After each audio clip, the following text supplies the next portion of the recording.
ನಿನಗಿನ್ನೂ ಬುದ್ಧಿ ಬರಲಿಲ್ಲವೇ? ಅತಿವೃಷ್ಟಿ ಹಾಗೂ ಅನಾವೃಷ್ಟಿಯಿಂದ ಸಾವು ನೋವುಗಳು ಸಂಭವಿಸ ಆದರೆ ಕಾಡಿನ ನಾಶಕ್ಕೆ ಮುಂದಾಗಿರುವೆ ಲಚ್ಚಿ ಅವಿವೇಕಿ. ಅಂಜುಬುರುಕ ಪ್ರಾಣಿಯ ನೀನು ಮಾನವನನ್ನು ಅವಿವೇಕಿ ಎನ್ನಿವೆ. ನಮ್ಮ ಬುದ್ಧಿವಂತಿಕೆ ನಿನಗೇನು ಗೊತ್ತು? ಹೇಳಪ್ಪ, ನಿಮ್ಮ ಜಾಣತನವನ್ನು ನಾವು ಸ್ವಲ್ಪ ತಿಳಿಯುತ್ತೇವೆ. ಆಕಾಶದಲ್ಲಿ ಹಾರುವ ವಿಮಾನ, ನೀರಿನ ಮೇಲೆ ಚಲಿಸುವ ದೋಣಿ, ಹಡಗುಗಳನ್ನು ಸೃಷ್ಟಿಸಿದ್ದೇವೆ. ಇದಿಷ್ಟು ಸಾಕಲ್ಲವೇ ನಮ್ಮ ಬುದ್ಧಿವಂತಿಕೆ? ಪಕ್ಷಿಯನ್ನು ನೋಡಿ, ವಿಮಾನವನ್ನು ನೋಡಿ, ದೋಣಿ, ಹಡಗು, ನಿಮ್ಮ ಸ್ವಂತಿಕೆ ಏನು? ಸುಂದರವಾಗಿ ಕಾಣಲು ಉಡುಗೆ ತೊಡುಗೆಗಳನ್ನು ಸೃಷ್ಟಿಸಿದ್ದೇವೆ. ಇದು ನಿಮಗೆ ತಿಳಿಯಿತೆ? ಮೊದಲಿಗೆ ನಮ್ಮ ಚರ್ಮವನ್ನೇ ಧರಿಸುತ್ತಿದ್ದನ್ನು ನೆನಪಿಸಿಕೊ.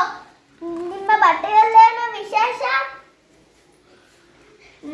ಪ್ರಾಣಿ, ಪಕ್ಷಿ, ಕೀಟಗಳ ಮೈಬಣ್ಣಕ್ಕೆ ಮನಸೋತು ನಮ್ಮಂತೆಯೇ ಸುಂದರವಾಗಿ ಕಾಣಲು ಬಟ್ಟೆಗಳನ್ನು ಸಿದ್ಧಪಡಿಸಿದ್ದೇವೆ. ಇದಿಷ್ಟು ಸಾಕಲ್ಲವೇ? ನಮ್ಮ ಸಹಜ ಸೌಂದರ್ಯ ನಮ್ಮದು. ಜಿಂಕೆಯ ಕಣ್ಣಿನಂತಹ ಕಣ್ಣು, ನವಿಲಿನ ನಡಿಗೆಯಂತಹ ನಡೆ, ಕೋಗಿಲೆಯ ಧ್ವನಿಯಂತಹ ಧ್ವನಿ ಇರಬೇಕು ಎಂದೆಲ್ಲ ಮಾಡುವ ನೀವು ಸುಂದರವೋ ಅಥವಾ ನಾವು ಸುಂದರವೋ?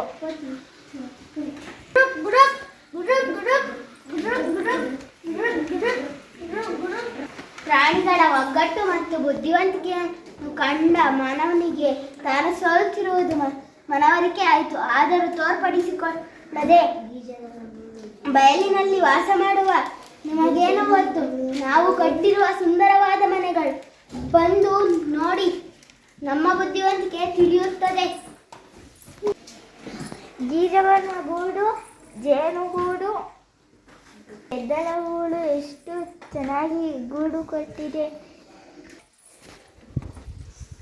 ಇದು ನಿಮಗೆಲ್ಲ ಹೇಗೆ ತಿಳಿಯಿತು?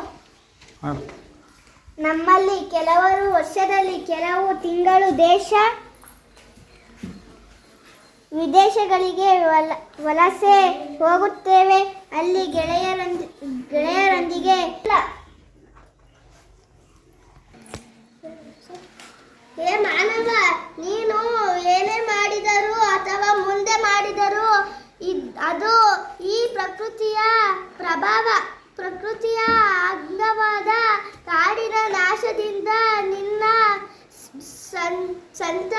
ಸಂತತಿಯ ನಾಶವೆಂಬುದನ್ನು ಮೊದಲು ಅರಿಸಿತುಕೋ. ಕಾಡಿನ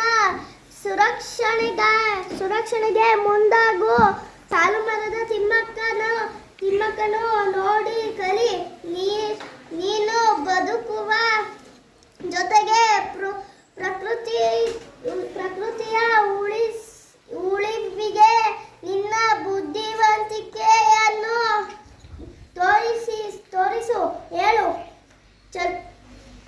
ರಾಜು, ಹೇ ರಾಜು, ಏನು ಶಾಲೆಗೆ ತಡವಾಗುತ್ತದೆ? ಅಮ್ಮ, ನನಗೆ ಎಂಥ ಕನಸು ಬಿದ್ದಿತ್ತು ಗೊತ್ತಾ?